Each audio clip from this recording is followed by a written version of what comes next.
안녕하세요. 오늘 파혼한 30대 중반의 여성입니다. 부모님께는 아직 파혼했다고 말씀은 못 드렸어요. 어려서부터 제 결정과 선택을 존중해주시는 분들이니까 이번에도 절 믿어주실 거라 생각해요. 친구들에게는 솔직히 쪽팔려서 말을 못 꺼냈고요.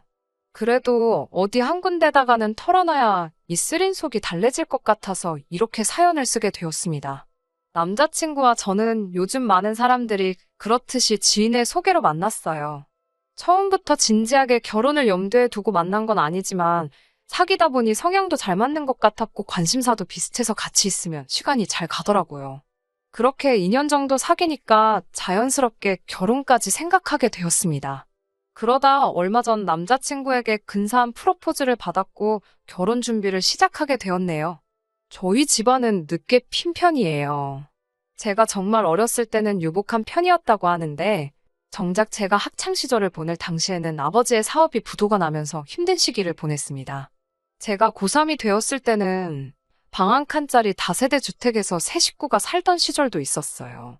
핑계 같지만 상황이 그렇다 보니 저도 공부에 제대로 집중하지 못했고 결국 수도권 대학에 간신히 진학했습니다.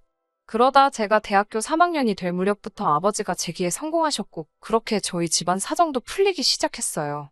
저도 늦게나마 정신 차리고 다시 죽기 살기로 자격증 공부를 시작했고 덕분에 의사나 변호사까지는 아니지만 그래도 소위 사자로 끝나는 전문직 직업을 갖게 되었습니다. 지금은 현재 모 법인회사에서 4년 차로 일하고 있고 연봉은 8천을 조금 넘습니다. 또래에 비해서 비교적 여유 있는 상황이에요. 부모님 또한 지금은 노후 준비까지 다 되어 계시고요. 여러모로 걱정거리도 없고 부족할 것 없는 상황입니다. 제 나름대로 고생을 하며 보낸 시간이 있어서 그런지 제 가치관 자체가 다른 사람에게 피해주지 말고 자기 인생은 스스로 알아서 하자거든요. 그래서 저희 부모님께도 저한테 재산 물려주실 생각하지 마시고 필요하신 만큼 다 쓰시고 훗날 사회에 환원하시라 했어요. 제 가치관을 말씀드리는 이유는 그런 이유로 제가 악착같이 돈을 모았다는 말을 하고 싶어서입니다. 주변 친구들 돈 좀 번다고 화장품, 명품백 이런 데 돈 쓸 때 저는 정말 한 푼도 허투루 쓰지 않고 열심히 모았습니다. 종잣돈 모아서 나름 투자도 해보고 그렇게 번 돈으로 2억짜리 작은 아파트 하나 가지고 있고요. 현금성 자산도 1억 정도 모으게 되었습니다. 친구 말만 따라 남자만 잘못 만나지 않으면 되는 상황이었어요. 남자친구의 경우 본인 말에 의하면 큰 굴곡 없이 원만하게 살아왔다고 했어요. 대기업에 다니시다 정년퇴직하신 아버지, 그리고 평생을 전업주부로 사신 어머니 밑에서 특별히 큰 고생 없이 자랐답니다. 외동인 저와 달리 남자친구에게는 4살 차이 나는 남동생이 하나 있었고요. 서울에서 세 손가락 안에 드는 대학을 졸업한 남자친구는 미국에서 유학을 2년 정도 했고 한국으로 돌아온 이후에는 시중은행에서 행원으로 일하고 있었습니다. 남자친구는 술, 담배도 하지 않았고 은행원이란 직업 때문에 제가 그렇게 더 생각했을 수도 있지만 성격도 꼼꼼한 편이었어요. 경제관념도 있는 눈치였고 절약정신도 투철해서 여러모로 결혼하면 좋은 남편이자 기댈 수 있는 가장이 되어줄 것 같았어요.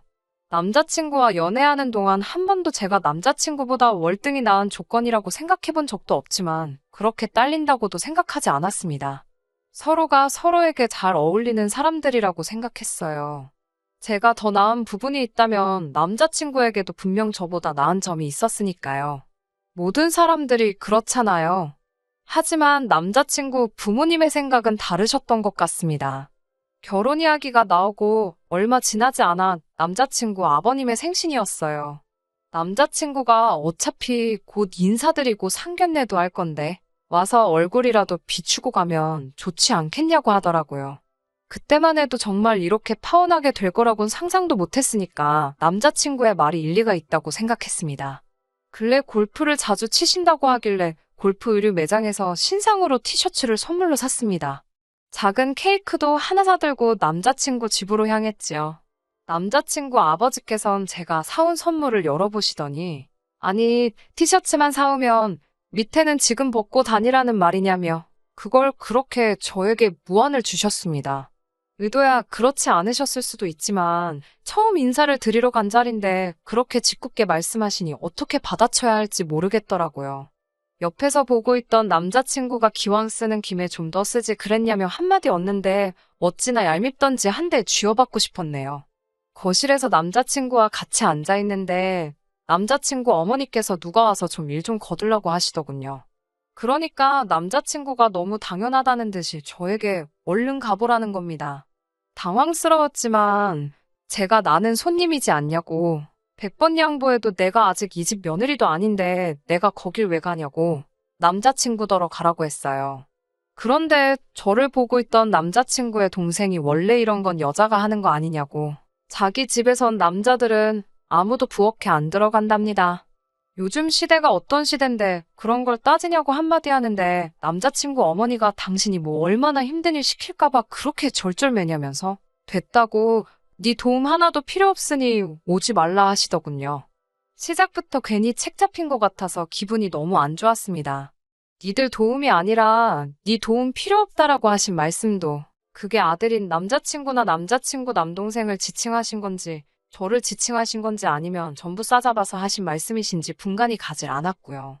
제가 잘못한 건가 하는 생각이 들기도 하는 반면 동시에 왜 스스로 눈치를 보고 있는 건지 납득이 안 되더군요. 남자친구의 동생은 혼자서 점수를 딸 기회였는데 너무 눈치가 없는 게 아니냐 이러면서 조금 눈치 없다는 소리 많이 듣고 살지 않냐는 듯이 저에게 비아냥대기 시작했고요. 그렇게 입으로 들어가는지 코로 들어가는지 알 수 없는 식사를 마치고는 거실에 모여 이런저런 이야기를 나누게 되었습니다. 남자친구와 아버지께서는 저를 유심히 보시더니 쌍꺼풀만 하면 더 예쁘겠다고 하시더군요. 뜻밖의 외모 지적에 당황해하고 있는데 아버님께선 개의치 않으시고 당신이 하고 싶은 말을 계속 이어나가셨습니다. 당신 아들이 미국 물을 먹어서 양옆으로 째진 제 눈을 좋아하나 보다고요. 그때가 돼서야 같이 낄낄대던 남자친구도 제 눈치를 한번 보더니 아버지 농담이 지나치시다고 한마디 하긴 했지만 이미 제 마음은 상할 대로 상한 상황이었어요. 제가 절대로 자존감이 낮은 사람이 아닌데 그냥 어른도 아니고 남자친구의 아버지 되시는 분이 외모를 가지고 막말을 하시니 어떻게 대꾸를 하는 게 현명한 건지 도통 모르겠더라고요. 그렇게 찝찝한 만남을 뒤로하고 저희는 상견례 날짜를 잡게 되었습니다. 남자친구 아버지께서 당신은 회를 좋아하신다고 하여 일식집으로 예약을 했습니다. 당사자들만 나오기로 했었는데 남자친구의 동생이 자기도 회를 좋아한다며 따라 나왔더라고요.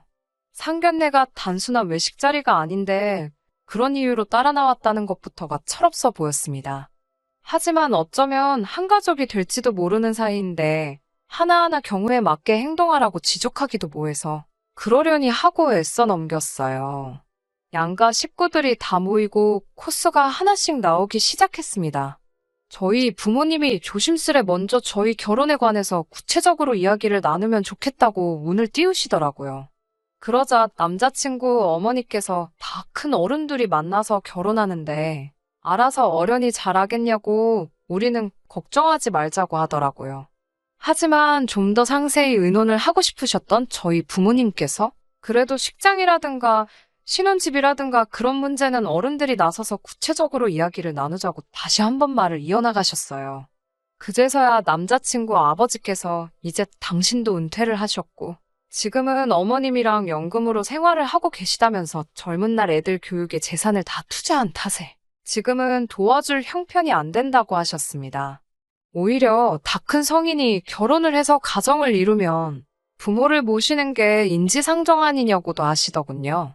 저희 어머니께서 모신다는 게 혹시 합가를 말씀하시는 거냐고 물으니 합가해봤자 지들도 불편하고 우리도 불편한데 뭐하러 그런 거라냐고 대신 생활비로 100만 원씩 보내면 충분하다고 하시는데 저는 솔직히 그 말을 듣고 너무 충격받았습니다. 어떻게 그런 말씀을 아무렇지 않게 상견례 자리에서 하실 수 있는 건지 이해가 되지 않았어요. 물론 남자친구와 저 둘이 합해서 한 달 수입이 1000 가까이 되는 건 맞지만 그래도 양가에 100만 원씩 드린다는 게 쉬운 일은 아니잖아요. 무엇보다 남자친구는 저에게 한 번도 그런 이야기를 꺼낸 적이 없었는데 남자친구 아버지께서 갑자기 그런 이야기를 하시니 마음의 준비가 전혀 되어 있지 않았던 저에겐 날벼락이 따로 없었네요. 저희 아버지께서 자식 교육이 무슨 부동산 투자도 아니고 어떻게 키울 때 돈을 썼다고 이제 시작하는 젊은 애들한테 돈을 내놓으라고 하냐고 뼈있는 한마디를 하셨어요. 그러자 남자친구의 아버지의 반응은 더 가관이었습니다. 제 이름을 부르며 우리 며느리감이야 원서만 쓰면 톡톡 붙는 지방대를 나왔다는데 그건 집에서 투자를 안 해줬으니 그런 거 아니겠냐고. 그러면 저희 부모님은 당신네와는 상황이 다른 거래요. 막말로 저를 키우는 동안 저희 부모님은 투자를 한 게 아니니까 생활비고 뭐고 받을 돈도 없고 받을 생각도 하면 안 된답니다. 하지만 남자친구는 서울에서도 유명한 대학에 나왔고 이건 바로 부모인 자기들이 그만큼 뒷바라지를 아낌없이 해줬고 교육적 투자도 충분히 했다는 뜻이니 당연히 보답을 요구할 수 있다고요. 30년 가까이 투자를 했는데 이제 와서 이자 좀 받아도 되는 거 아니냐고. 그러면서 저희 부모님은 투자금이 적어서 되돌아오는 게 적으니 어떡하냐는 듯이 말씀을 하시더군요. 그 말을 듣는데 뒤통수를 망치로 한 대 얻어맞은 듯한 기분이었습니다. 오죽하면 처음으로 남자친구와 제 조건을 객관적으로 따져보게 되더라고요. 아무리 생각해도 제가 절대 부족하고 딸리는 상황이 아니었거든요.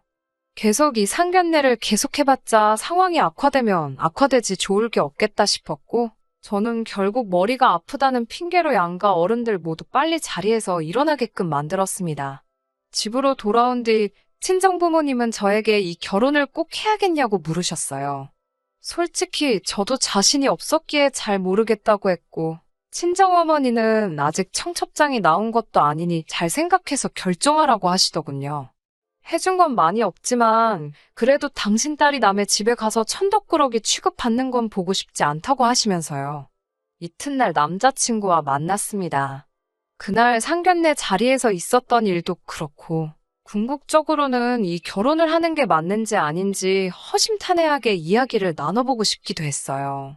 만나자마자 남자친구는 어제 진짜 아팠던 거 맞냐며 아무리 그래도 그렇지. 자기 부모님이 엄청 황당해 하셨다며 조만간 찾아뵙고 사과를 드리라더군요. 어제도 분명히 몇 번이고 죄송하다고 했는데 무슨 사과를 또 해야 하냐고 하니 그래도 그건 경우가 아니랍니다. 자리가 자리인 만큼 아무리 아파도 죽을 정도가 아니었으면 어떻게든 참는 게 좋았을 거래요. 참을성 없고 몸이 약한 며느리 이미지를 얻게 되면 어떡하냐고요. 그러면서 한다는 말이 저번에 아버님 생신 때도 그렇고 자꾸 점수가 깎이고 있다며? 이러다 며느리감에서 탈락되면 어쩌려고 그러냐. 너 나랑 결혼 못할 수도 있는데 그래도 괜찮냐. 이러는데 진심으로 욕이 나올 것 같더라고요. 남자친구에게 실없는 소리 그만하고 저는 어찌됐건 결혼을 하려면 서로 재산 상황에 대해서는 어느 정도 오픈하는 게 맞는 것 같다고. 오늘만큼은 말 돌리지도 대충 둘러대지도 말고 솔직히 말해달라고 했습니다. 사실 그동안 남자친구에게 연봉이 얼마나 되냐, 적금은 얼마나 해뒀냐 물어보면 너보단 더 많을 걸 하면서 늘 얼렁뚱땅 대답만 하고 등구렁이처럼 넘어가는 일이 많았거든요. 이번에도 남자친구는 남들보다 많이 벌고 남들만큼은 모았다는 두리뭉실한 표현으로 상황을 모면하려 들었습니다. 제가 장난하지 말고 제대로 말 안 하면 이 결혼은 못한다고 정색을 하자 그제서야 자기는 4천 정도 모았다고 하더군요. 직장 생활을 한 기간이 있는데 어째서 돈을 그것밖에 못 모았냐고 물으니 남자가 사회생활을 하다 보면 돈 들어갈 곳이 많기도 하고 자기 관리도 해야 하며 부모님께 용돈도 좀 드리고 그랬답니다. 데이트할 때는 늘 어떻게든 조금이라도 할인을 받으려고 쿠폰에 적립해 푼돈 얼마에도 혈안이 되는 사람이었기에 충격이 더 컸던 것 같아요. 그러더니 결혼하면 직장을 관두고 대학원을 갈 거랍니다. 대학원을 안 나와서 그런지 자기가 승진이 동기들보다 느리다면서요. 돈은 겨우 4천 모아놓고 그 돈으로 결혼도 하고 대학원도 가겠다 떠들고 있는 남자친구의 깜찍한 발상에 기가 어찌나 차던지 헛웃음조차 나오지 않을 지경이었습니다. 이미 대학원 어쩌고 하면서 헛소리를 늘어놓고 있을 때 파혼을 결심한 거나 마찬가지지만 어디까지 떠들어대나 한 번 내버려뒀습니다. 그리고 이어진 남자친구의 발언은 여태까지 내뱉은 걸 다 합쳐도 모자랄 정도로 어이가 없었어요. 남자친구는 제 앞으로 아파트 한 채가 있는 걸 알고 있어요. 말하려고 말한 건 아닌데 사귀고 얼마 되지 않아 재산세 고지서 나온 걸 남자친구가 우연히 보게 되면서 어쩔 수 없이 오픈을 하게 되었네요. 아무튼 대학원 이야기를 하던 남자친구는 저더러 집이 있으니까 혼수나 예단은 안 해와도 된답니다. 이때는 이미 저도 결혼할 마음이 없었기 때문에 속으로 정말 인심 쓰고 앉아있네라는 말이 절로 떠오르더라고요. 남의 속도 모르고 남자친구가 이어서 한다는 말이 자기가 4천만 원을 가져가니 저더러 아무것도 안 하는 대신에 차 한 대만 사오라는 겁니다. 한 1,000만 원 정도 깔고 나머지는 대출 받으면 될 거 아니냐고요. 자기가 골라둔 게 있다면서 보여주는데 외제차 몇 대 사진을 보여주며 이것들이 후보라고 이 중에 하나 하려고 하는데 너가 사는 거니까 저보고도 같이 골라보자고 하더군요. 제 마음에 드는 것지도 자기가 어느 정도 감안을 해주겠다나요. 제가 둘 다 서울에 살고 출퇴근도 지하철로 하면 되는데 뭐하러 무리해서 차를 사냐고 물었더니 남자친구가 한숨을 내쉬었습니다. 저더러 한다는 소리가 제가 이렇게 자꾸 따지고 드니까 남자친구 부모님이 저를 마음에 안 들어하는 거라나요. 그러면서 너는 어디서 내가 국산차 같은 거 타고 다니면서 무시당하면 좋겠냐고. 남자들은 남자들만의 세계가 있는 법인데 마누라가 벌써부터 이래라 저래라 하는 거 아니라고 그러더군요. 그 말을 듣자마자 진짜 정이 뚝 떨어지더라고요. 제가 남자친구한테 나한테 뭐 돈 맡겨놨냐고 물었어요. 남자친구가 눈을 동그랗게 뜨고는 저에게 그게 무슨 소리냐고 묻길래 가진 거라곤 그 잘난 대학 졸업장 하나밖에 없으면서 너 지금 내 등에 빨대 꽂으려는 거 맞지 않냐고 물었습니다. 이미 파혼하기로 마음을 정한 상태였기 때문에 솔직히 제 입장에서 못할 말이 없었어요. 오히려 저도 할 말이 너무나도 많아 뭐부터 해야 할까 고르고 있었습니다. 그제서야 남자친구도 상황의 심각성을 인지했는지 사실은 그런 뜻이 아니라면서 변명하기 시작했습니다. 그게 그런 뜻든지 말든지 이미 파혼하겠다는 제 결정은 확고했어요. 나에 대한 존중이라곤 눈꼽만큼도 없는 남자친구 집에 시집을 갔다간 제 자신이 얼마나 개고생을 하게 될지 안 봐도 비디오 같다고요. 너가 나였으면 너네 집에 며느리로 들어가겠냐고 하니까 자기도 지네 집에서 부모님이 얼마나 말도 안 되는 걸로 트집 잡고 억지를 부렸고 지금 자기가 얼마나 헛소리를 하고 있는 건지 알고 있는지 고개만 푹 숙여가지고는 그렇다 저렇다 대답도 못하고 있더라고요. 그렇게 벙쪄있는 남자친구를 뒤로하고 저는 집으로 돌아왔습니다. 그렇게 이틀이 지나고 남자친구에게 연락이 왔습니다. 진지하게 생각해봤는데 자기가 아무래도 처신을 잘못해서 이런 일이 생긴 것 같다며 남편이 늘 자기가 잘해야 하는 거 알고 있다고 진심으로 미안하다고 하더라고요. 제가 남자친구에게 부모님은 뭐라 하시냐고 물었더니 우물쭈물 말을 똑바로 못하고 뭐라 하시냐는 게 무슨 말이냐 묻더군요. 그래서 내가 결혼 없자고 했다는 말 했냐 안 했냐고 따지니까 아직 그건 못했답니다. 제 점수가 깎일까 봐서요. 안 그래도 자기 부모님이 저를 안 좋게 보는 것 같은데 그 말까지 어떻게 전하겠냐면서요. 그놈의 점수가 다 뭐야. 너무 열받은 제가 남자친구에게 소리를 질렀습니다. 내가 무슨 시험이라도 치르고 너랑 결혼을 하는 거냐? 아니면 내가 무슨 도축시장에 팔려나가는 소돼지도 아니고 왜 나한테 자꾸 점수며 등급을 매기려고 하는 거냐고요. 그리고 우리 부모님은 네가 뭐 얼마나 마음에 들어서 가만히 계신 줄 아냐고 악을 썼습니다. 가진 것도 없는 아들이 능력 있는 여자를 데려와서 결혼하겠다 하면 고맙고 기특해서 더 잘해주시지는 못할 망정. 아들 팔아 장사하시는 니네 부모님이야 말로 빵점 중에 빵점이니까 다시는 나한테 연락하지 말라고 매몰차게 쏴붙이고 전화를 끊어버렸습니다. 전화를 끊고 나서야 제가 얼마나 스트레스를 많이 받고 있었는지 비로소 제대로 실감이 나더라고요. 그래도 그동안 가슴에 쌓여있던 말을 다 쏟아내고 나니까 얼마나 후련하던지요. 이튿날 다시 남자친구한테 전화가 왔고 저도 어느 정도 이성을 찾은 상태였기 때문에 이번엔 화내지 않고 조근조근 말했습니다. 이미 주워 담을 수 없는 말이 오간 만큼 우리 사이는 예전으로 돌아갈 수 없다고요. 남자친구에 대한 기대도 미련도 이제 없으니 저에게 더 이상 연락하지 말라고 했어요. 그러자 남자친구는 자기 부모님이 저랑 통화하고 싶어 한다며 저랑 말 한마디 상의 없이 아버님을 바꿔주더군요. 아버님은 잘난 당신 아들이 뭐가 어때서 감히 제가 파혼하자고 드는 건지 이해가 안 된다고 하시더군요. 행여 저희 부모님 얼굴에 먹칠할까 싶어서 차마 심한 말은 못하고 아버님께 부모님도 자식에게 하나의 조건이라고. 그런데 제가 보기에 어머님이나 아버님은 남자친구에게 있어서 좋은 조건이 못 되시는 것 같다고 대답했습니다.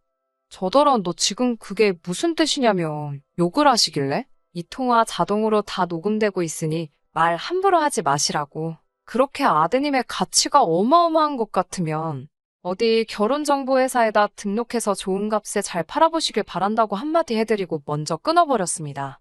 이제 사연도 다 적었으니 부모님과 친구들에게 제 파혼 소식을 알려야 할 것 같네요. 알리기 전 이렇게 글로 쓰길 잘한 것 같아요. 머리도 마음도 차분히 가라앉아서 너무 감정적으로 동요하지 않고 털어놓을 수 있을 것 같습니다. 좋은 하루 보내시길 바래요. 끝까지 들어주셔서 감사합니다. 오늘의 사연은 여기까지입니다. 구독과 좋아요, 알람 설정 부탁드리고 더 좋은 사연으로 다시 찾아뵙겠습니다. 감사합니다.